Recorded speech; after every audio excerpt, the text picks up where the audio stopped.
ये क्लैरिटी होनी चाहिए कि कोई पुरातन बड़ा मंदिर ऐसा नहीं है कि उड़ा दिया गया, ध्वस्त कर दिया गया। और मनोज काका, ये बहुत सीधा सवाल है कि मणि के अंदर स्थापित कुछ बाहरी जो प्रतिमाएं लगी रहती हैं, जो कोई गर्भगृह नहीं है, उनका कुछ हिस्सा क्षतिग्रस्त हुआ था और उसमें से भी सरकार का कहना है कि हमने मूर्तियां उठाकर संरक्षित कर ली हैं। अब आपका पक्ष।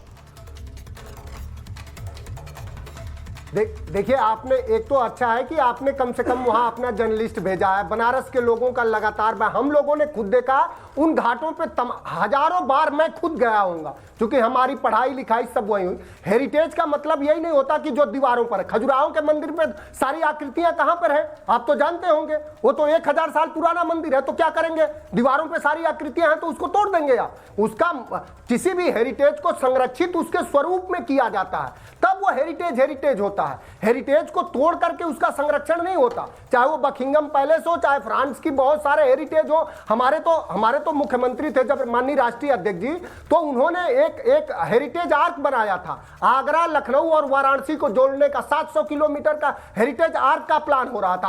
हमारी सरकार, ये सरकार थी, हमारे नेता का ये। और अभी साथी ने कहा कि पब्लिक में जाएंगे तो कौन क्या होगा। सलाब भाई, अब देखिए, आप फिर दूसरी बात पर आ गए। हेरिटेज को उसके रूप में संरक्षित किया जाए कि उसको हटा के नए स्वरूप में डाला जाए। देखिए, फिर देखिए, दोनों बातों को आप मेरी बात हो जाने दीजिए, मेरी बात। अब एक तरफ मंदिर तोड़े जा रहे हैं, आपसे प्रार्थना है ना, ये गजनबी हो गए हैं, और दूसरी तरफ हेरिटेज का स्वरूप बदला जा रहा है। ये दो अलग अलग तरह की डिबेट है। बोलिए प्लीज।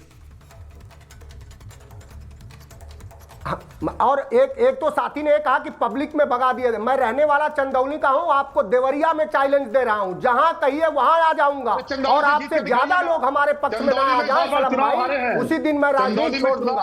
हमारे नेता पर मत जाइए। अखिलेश यादव जहां जाते हैं वहां लाखों लोग चले जाते हैं। नरेंद्र मोदी जी की तरह, योगी आदित्यनाथ की तरह भारत की भीड़ नहीं आती, सरकारी भीड़ नहीं आती है। आप सब लोग जानते हैं, चरित्र को सब जानते हैं, हमें भी जानते हैं। आपके चरित्र को जानते हैं, सार्वजनिक जीवन में चरित्र को जानते हैं, आपकी हैसियत क्या भी जानते हैं। ये चरित्र मुझे मत बताइए। चुनाव और प्रतिनिधियों 45,000 वोटों से चुनाव जीत के आता हूँ। देवरिया की जनता मुझे आशीर्वाद देती है। आप जैसे लोग नहीं, आप जैसे लोग मुझे नहीं बताएंगे।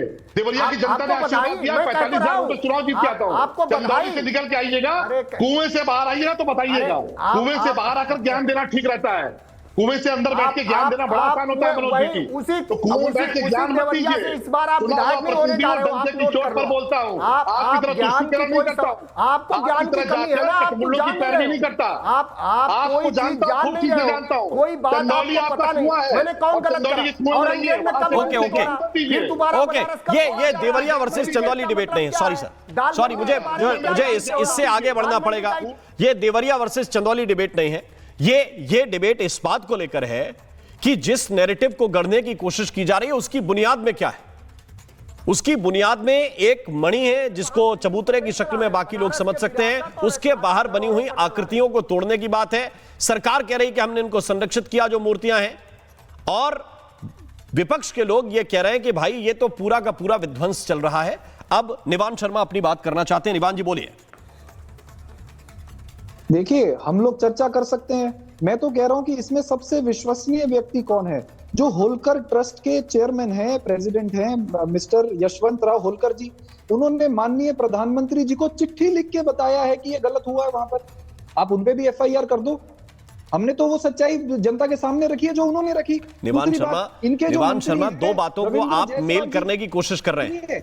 मैं फिर से वो फोटो दिखा सकता हूं आपको, जिसको कंटिन्यूअस 8 लोगों ने एक ही तरह की, एक ही भाषा में, और उस तस्वीर को जरा, वो तस्वीर दिखाइए जिसमें 2 मंदिर आपको नजर आएंगे।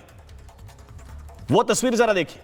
मैं क्या उस मणि को तोड़ने की तस्वीर पर FIR हुई है, या फिर FIR इस बात पर हुई कि आपने यह बता दिया कि साहब ये मंदिर टूट गया, ये मंदिर टूट गया? आप पॉइंट पे स्पेसिफिक रहिए तो मुझे अच्छा लगेगा। मैं शलम मणि जी से जवाब भी ले लूंगा उसमें। ये देखिए, मैं तो बिल्कुल स्पेसिफिक आपको मैंने बताया कि उनके जो ट्रस्ट के चेयरपर्सन थे उन्होंने लेटर लिखा प्रधानमंत्री जी को। आप उस पर जवाब ले लीजिए। दूसरा, बीजेपी के मंत्री हैं रविंद्र जायसवाल जी, जिन्होंने कहा कि ठेकेदार की गलती से मूर्ति टूट गई। बीजेपी के मंत्री हैं, हम तो नहीं कह रहे। तीसरा जो है, जो इनके एक और बहुत सीनियर सुमित्रा महाजन जी हैं, 4-5 बार की मेंबर ऑफ पार्लियामेंट है, उन्होंने कहा कि ये गलत हुआ। आज बीजेपी के अंदर से भी बीजेपी के खिलाफ आवाजें आ रही हैं, क्योंकि आप बीजेपी को हिंदू धर्म के ठेकेदार मत मानिए। इनसे गलती हुई है, इनसे गुनाह हुआ है, ये जनता से माफी मांग लें। ये उसको कवर अप करने में लगे हैं, ये लोगों की भावनाओं को और ज्यादा आहत कर रहे हैं। बीजेपी अगर मंदिर तोड़ेगी तो हिंदू नहीं सहेंगे, बीजेपी के पास अधिकार नहीं दे दिया शलमणि जी रिस्पॉन्ड कर रहे हैं तोड़ने का। त्रिपाठी जी बोलिए। हिंदुओं को खूब याद है कि डॉक्टर नारंग की हत्या करने वालों को केजरीवाल की सरकार ने कैसे पाला था, कैसे पोसा राजनीति जेएनयू के भीतर। देखिए देखिए राम मोहन जी चुप कराइए, राम मोहन जी चुप कराइए, राम मोहन जी चुप कराइए। ये क्या कर रहे थे आपके चैनल? नहीं, लेकिन इस सवाल की तरफ तो आइए शलमणि जी, इस सवाल की तरफ तो आइए जो निवान पूछ रहे हैं कि क्या कॉन्ट्रैक्टर को ताकीद नहीं करनी चाहिए कि थोड़ा कोई सेंसिटिव प्लेस पर काम कर रहा है तो कैसे काम हो?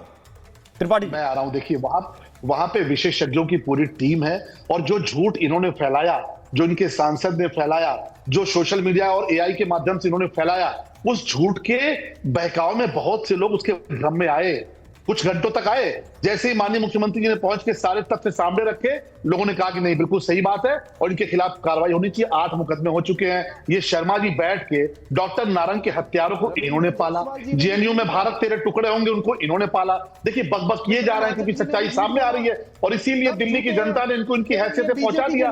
जब तक सरकार में रहे केवल पालते रहे, इस्लामिक जिहादियों को पालते रहे, इस्लामिक जिहादियों के सर पे बैठ के घूमते रहे, और जा जाके नमाज पढ़ते रहे, जा जाके वो करते रहे, ईद की नमाज पढ़ते रहे, जा जाके रोजा इफ्तारी करते रहे। इनको तो जनता ने बता दिया। आपके बार-बार बोलने से आपका कट्टरवाद सामने आ रहा है, आपके बार-बार बोलने से आपका चेहरा और सामने आ रहा है कि आपका झूठ सामने आ रहा है। आप तो वो है जो दिल्ली के मुख्यमंत्री आवास को आपने रोजा इफ्तारी का अड्डा बना रखा था। तो आज आपको हिंदुत्व की बड़ी याद आ रही है, देश की जनता की ताकत है। मैं तो देश के, इनको चुप कराइए, राम मोहन जी को चुप कराइए। आप मुझे मेरी बात बोलने का मौका दीजिए, आप राम मोहन जी को चुप कराइए। देखिए देश की जनता ने, देश की जनता, देश के हिंदू बहुत महान है, जिन्होंने इनको इनकी औकात बता दी कि आज इनको मंदिर याद आने लगा, वरना तो ये तो नमाजी लोग थे, ये तो रोजा इफ्तारी लोग थे।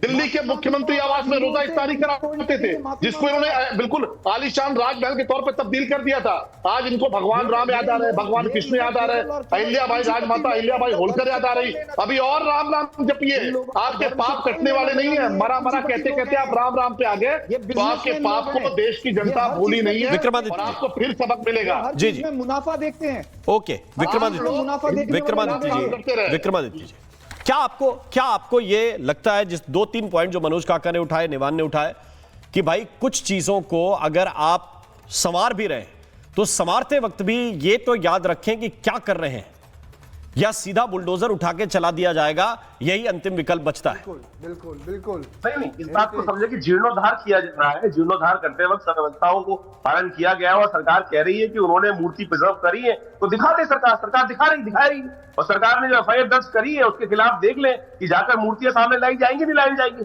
वेट एंड वॉच तो करना पड़ेगा ना। आपको यहाँ पर बैठकर जिस प्रकार से एलिगेशन लगा रहे हैं, मुझे बताइए कुतुब मीनार गए कभी काका भाई? यादव जी,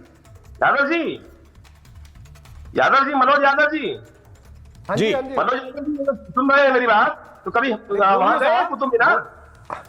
मैं कहां गया हूं, कहां नहीं गया हूं, ये आपको प्रमाण पत्र चाहिए? मैं बहुत जगह गया हूं, कहां का प्रमाण पत्र चाहिए आपको? हम आपको दिखाई दे रहे हैं। आप कुतुब मीनार पे चले गए, आप बनारस पे नहीं जाओगे?